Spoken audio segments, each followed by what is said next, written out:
Honolulu, Japanese bombs killed at least 5 persons and injured many others, 3 seriously, in a surprise morning aerial attack today on Honolulu. The sky was filled with puffs of smoke from exploding shells fired by American Army and Navy anti-aircraft units. Good day. Welcome back to Mike's Radio Repair and Restoration. This is the beginning of a series of restoring the Hallicrafters S-76 that I had originally showed you.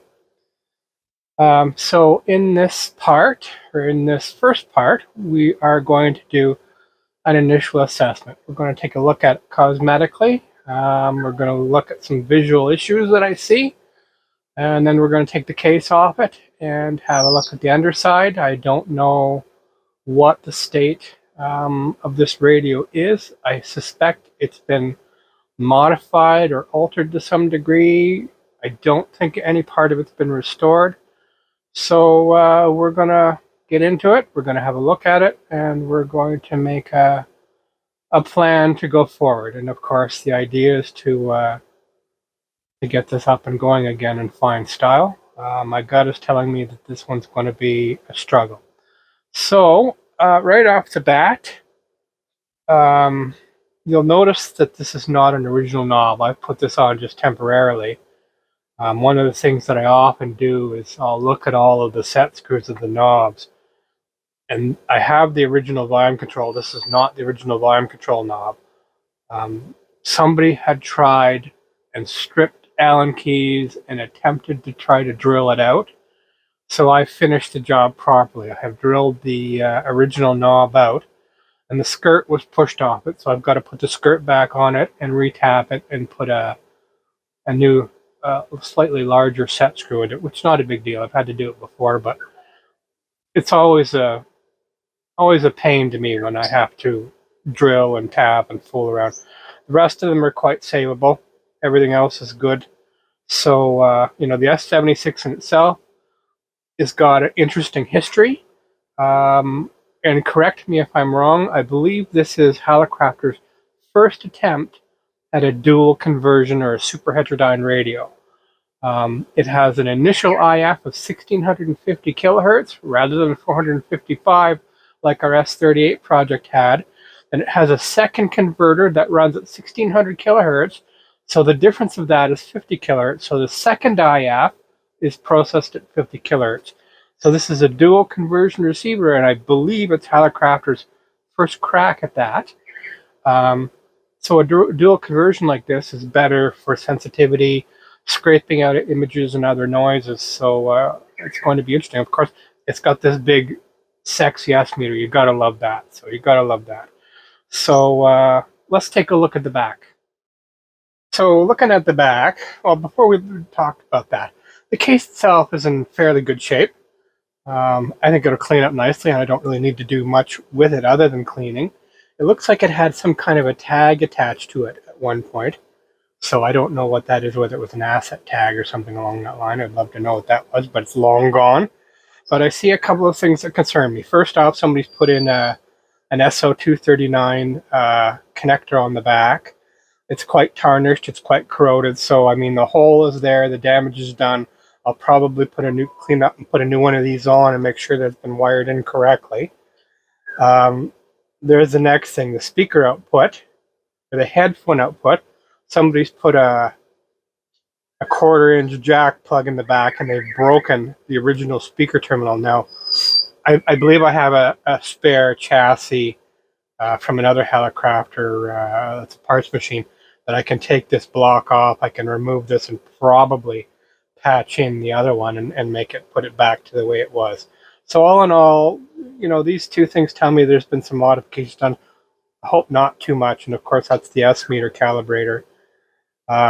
So we'll have a look, see now. We'll flip the top, and we'll look inside and see what's going on in there next. Okay, so here we are. We've popped the hood, if you will, and we're taking a look underneath here. Nothing too horrible. I mean, it needs a good cleanup. Something that, again, that bothers me or I find interesting or disconcerting is you can't really see it very well, but I'll point my screwdriver at it here now. There's a brown substance on the chassis here that I can scrape off like that. with the screwdriver. And to me, it looks like wax. It looks like, I don't know if you can see, this is the second oscillator chassis. This is where the 1600 kilohertz oscillator for conversion to the second IF resides. And I know there's capacitors in there from looking at the schematic, a couple of old wax paper ones that will likely need to be replaced. So I have to remove this secondary chassis that's on top of the primary chassis to replace them. But this substance down here kind of suggests that maybe one of those capacitors has gone really bad under there. So, but I mean, we'll get into it. We'll take it a step at a time. So next stop after this is I'm going to take the back of the case off, and we're going to have a look at the underside and see what has or has not been done.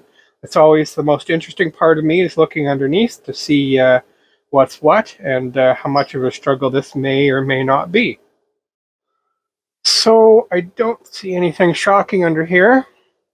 We got one stray wire that's attached to the phono plug on the back that I'm not sure what somebody was up to, but that's not factory wire, so we'll have to find out what was going on there.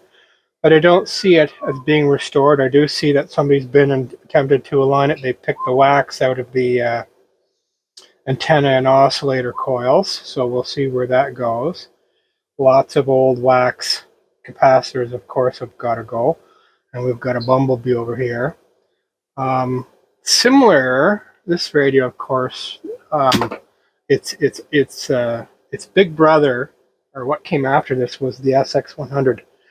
And it's also a dual conversion 1600 and 50, and then a 50 kilohertz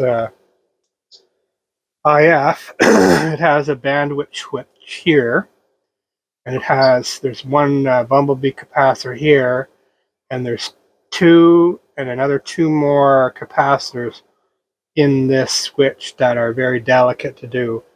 And this is a good example for beginners, because this band switch, or this shaping switch, filter switch, is not a really replaceable thing, so it need not be damaged. So what I normally do is I take all the knobs off, take the front panel off, and I will undo this control and pull it out, where I will snip the leads right at the edge of the capacitor, and I'll solder new capacitors onto the stub leads coming up from the terminals. Last thing you really want to do is try desoldering these and destroy one of the contacts. It's just unfathomable to me. So that's kind of sort of what we're going to do here, is we're going to very carefully install new capacitors on those stub leads. And there's a lot of places you can do that as well, so you don't break tube socket pins or other type of connectors that are not obtainable. So I don't see anything ugly under here. It's pretty much what I expected. A nice thing about this radio too is also has a voltage regulator, an OD3 tube, and I'm sure that keeps the 1600 kilohertz oscillator for the second IF running nice and clean. So it'll be very interesting to get this radio up and going. So the forward plan for this next is going to be to take the face plate off. And then we're going to do what I call my step one, which was the same I did with my S-38, as to where I deal with the power supply, meaning the filter capacitors and the capacitor for the audio tube, and check all the resistors around those tubes. And then I generally go through the rest of the set in step two, replacing the rest of the capacitors, checking resistors as I go. So that's kind of a step two process here. Insofar as the extra SO239 chassis mount they put on, they did wire it incorrectly, so I will just replace it for something newer that's cleaner. I will deal with whatever's happening on this phono plug, and I will also delete this 1/4 inch speaker jack they put on the back for something a little bit more standard. So again, it doesn't look too horrible, just lots and lots of work, a good labor of love. So we have the front face panel off. It come off without a fuss. I'll just point out that the dials are in wonderful shape, so we'll be very careful with those. All my nuts and bolts and screws I throw into little boxes and pill bottles and whatnot to keep everything organized and separate. The meter has come off okay, although the wires are in tough shape, so I'll probably replace them. So this is really a disassembly phase here, and the front panel is going to clean up nice. Going to look pretty good. But I'm going to issue a warning. I told you this with my S-38 project. I'm going to tell you this right now again. The two capacitors here, close them. Always, always close them. See here, the capacitor is open, and it's very easy to damage. When you close them up all the way, they're protective. So when you're at this stage of disassembly, close the caps. So normally at this point, I would start to replace components working with the power supply and the audio output. But I think I'm going to take one more step of disassembly with this unit. This is the second oscillator chassis, and it stands on the deck of the first chassis. I think I'm going to pull it too, so that we can have an inspection of seeing what's going on in there. The idea of this is this gives me an idea of what I need for capacitors and whatnot, and I can make sure that I have stock. So there's definitely looked like something went on under that second oscillator chassis, and it hasn't seen the light of day in, I'm sure, 60 or 70 years. So that's going to be my next step, is I'm going to disconnect and lift that second oscillator chassis off the main chassis. In my process of taking the second oscillator chassis out, I find a broken resistor. And I can see that the resistor overheated and it burnt. It might be a bad capacitor that caused it. But what's even more disconcerting is that somebody has separated it or pulled it apart. So don't know why that is, but as we go, we'll get more into it. So I'm still working on removing that second oscillator chassis. Sorry for the freehand camera work here, guys. So these are all of the connections through this hole here that I have to remove to take that chassis off. Okay, second oscillator chassis is off, and we can see here clearly there are two wax capacitors in this chassis that have to go, and a few resistors to be checked, and some old wires. So what I think I'm going to do is I'm going to rebuild this. I'll put two new caps in. I think I'm going to freshen up a lot of these wires. They're old and brittle and whatnot, and probably put the second oscillator chassis back in so I can not have to worry about it. But the bad news is, and when I first got this radio and looked at it, I thought, well, it was going to be a bit of a can of worms. And I looked it over today and thought, it doesn't look so bad, but you know what? It's working out to be like my original assessment as the can of worms. And I'll show you why. We're going to flip it over. I had mentioned that there was some brown guck that looked like wax on the chassis. And I did find out where that came from, and we're just going to flip it over here in a second, and I'll show you. So as I was saying, this brown guck here that I was scraping at earlier, and you can see it comes off easy. It feels very waxy. It's actually come out of the filter choke, and the filter choke's resistance is way off spec. It's over 2,000 ohms when it's supposed to be 330 ohms, or in that range. So it's pretty easy to figure out what has happened here. Is that I'm pretty sure we're going to find that one of the capacitors in this main filter cap here, there are three in this unit. I believe it's a 60 micro and a 20 and a 20. We're going to find one of the 20s is a dead short. And that's what would have caused the filter cap to overheat.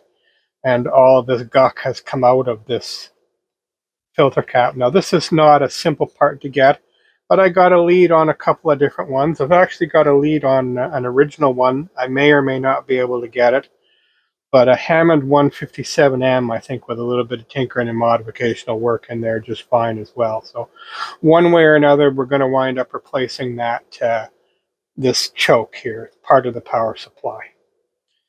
So those are going to be my next step, just to make a list of parts, make sure I got everything, get a new filter transformer. I'm going to clean the chassis up around where the second oscillator chassis went and get it recapped and rewired and put back down. And then we'll head into what I usually call phase one. This one's been a little different because it's got some different things going on. and some things I didn't expect. But hey, it keeps it interesting. Okay, I think that's good for part one. I certainly got my work cut out for me. We're going to get that second oscillator chassis rebuilt and back on the chassis. So I just want to remind everybody that the series of videos that I'm featuring here on my channel are targeted towards the receivers you may find out there. We're not really doing the super high-end stuff. I mean, the super high-end stuff is nice, but it's hard to find and expensive to get. We're more focusing on the stuff you're probably going to come across in your travels. It's a good learning experience. So please subscribe, and we've got a great community of people building up on our Facebook page. They're coming and sharing some of their projects and some of their questions, which have been very, very good. So take time, subscribe, jump over to our Facebook page, have a look, maybe like that page and see what's going on. I post sneak peeks of what I'm doing before the actual videos come out over there, so it's kind of, you might find that interesting. So again, thank you for your time, and we'll see you on part 2. Whether surface vessels of the United States fleet were in action against the enemy could not be learned at once, but columns of water rising from the sea as shells hit the water indicated a naval action. Viewed from the hills back of Honolulu, where many city folk went to view the fight, columns of heavy black smoke went skyward from Pearl Harbor.